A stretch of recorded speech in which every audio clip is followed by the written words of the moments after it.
Hey everybody, what's up and welcome back to today's video guys. And today guys, I'm going to be showing you how to reset your cPanel password. This is a very simple thing to do, so make sure to watch this quick and easy video to the very end and follow my steps correctly so you can make sure this works the same for you and you can do this yourself.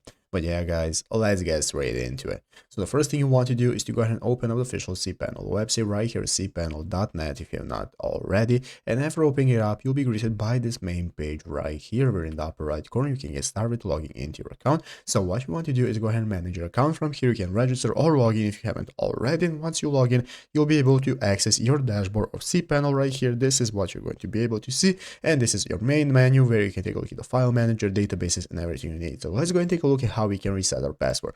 So guys, you can see in this article right here, it shows us how you reset our cPanel account password. And basically you can follow the steps right here. Maybe if the account isn't yours, or if you forgot your password, or you want to reset it for somebody else. Basically guys, you have multiple options that you can enter. But if you're already logged to cPanel and you want to go ahead and reset your password, what you can do is in this main menu, go into the upper right corner and click on your profile. After opening up your profile menu, you can go ahead and manage the setting option and the security options in the settings. And from the security settings, you can go ahead and reset your password. So you'll have a password menu where you can go ahead and enter in the new password that you want to use, and then you can save it and apply it to your account for cPanel, and now you can get started normally using it. Or you can just follow the steps right here on how to reset the password and how to do it yourself.